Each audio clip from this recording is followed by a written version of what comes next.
আচ্ছা, আপনাদের সাথেও কি এটা হয় যে এক জায়গায় যাব বলে রেডি হলাম, জানলাম যে সেই জায়গাটাতে যাব, কিন্তু লাস্ট অবধি যেতে পারলাম না, অন্য একটা জায়গায় গেলাম, তাই না? চলো সেটা বলি কেমনভাবে হয়েছে। আমরা আজকে মানে আগের সপ্তাহ থেকেই, আজকে যেহেতু রবিবার পূর্ণিমার দিন ছিল, তো ঠিক করে রেখেছিলাম যে আমরা সবাই ইস্কন মন্দির যাব। পুনেতে একটা ইস্কন মন্দির আছে, ওখানেই যাওয়ার ইচ্ছে ছিল, আমাদের বাড়ি থেকে একটু দূরে। তো আগে থেকেই ওর বাবাকে বলে রেখেছিলাম, সেই জন্য সেই হিসাবে বলেছিল রবিবার দিনটা তাহলে বাড়িতেই থাকবে, কিন্তু রবিবার দিন বাড়িতে থাকেনি, একটু কাজের জন্য বাইরে বেরোতে হয়। ওই 4টার দিকে এসে খাওয়া দাওয়া করে একটু ঘুমিয়ে পড়ে একটু রেস্ট নেয়, তারপরে আমরা বেরোতে শুরু করি। বেরোতে বেরোতে ওই 5টা বেজে যায়। তো আমি কিন্তু ঠিক করেই রেখেছিলাম আমার ওই মন্দিরটাতেই যাব, কেন অনেক দিন যাওয়া হয় না। বাবা যখন প্রথম আমার এখানে এসেছিলো, আজ থেকে প্রায় ওই 9 বছর আগে প্রথম এসেছিলো, তখন একবার বাবাকে বা আমরা সবাই মিলে গিয়েছিলাম ওখানে।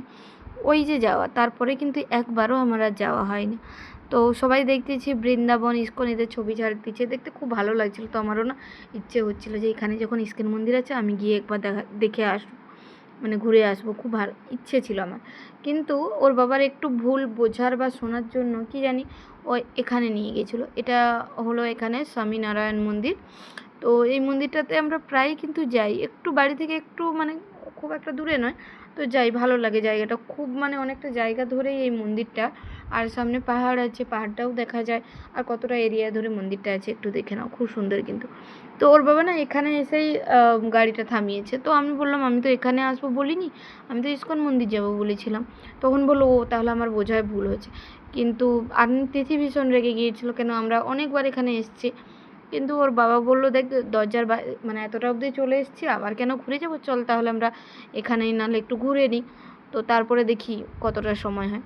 তো সেই জন্য আমরা এখানে দিয়েছিলাম। এখানে গিয়ে খুব সুন্দর লাগছিল। তো বাবু এখানে খেলা করছিল দেখে না অনেকে দাঁড়িয়ে দাঁড়িয়ে ওর সাথে খেলছিল, দেখছিল ওকে, হাসছে, খেলা করছে, দেখে সবার ভালো লাগছিল।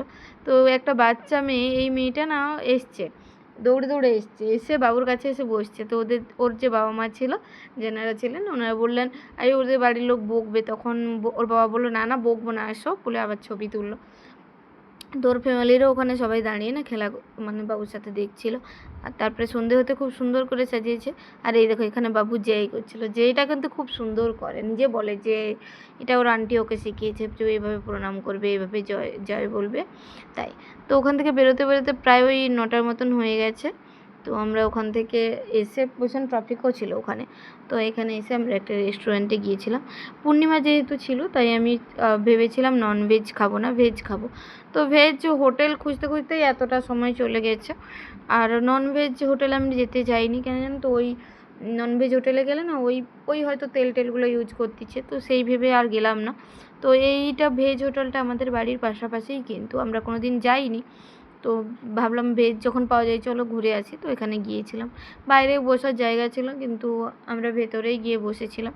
ওখান থেকে তন্দুরি রুটি আর মটর পনির নিয়েছিলাম। পনিরটা তিথি ভীষণ পছন্দ করে।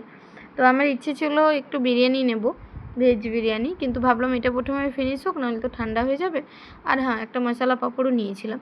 তো সেই জন্য ভাবলাম এটা শেষ করে তারপরে না হয় ওটা নেব।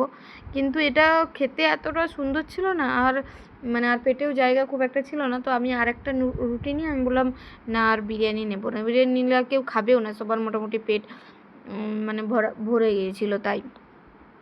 তো সেই জন্য আজকে তিথির পনির পছন্দ, আমি দুপুরেও কিন্তু বানিয়েছিলাম পনির টিক্কা মশলা, সেটাও ওর খেতে পছন্দ। আর ওর বাবা যে খুব একটা পনির পছন্দ করে না, কিন্তু আজকে সারাদিন ওই পনিরেই মতলব পনিরের রান্না খাবারই খেয়েছে আর কি, এরকম। তো এটা হয়, আমার মেয়ের যেটা পছন্দ যদি বলে ওর বাবাকে, তো ওর বাবা সেটাই নিয়ে আসে, সেটাই খায়, আর আমরাও সেটাই খাই।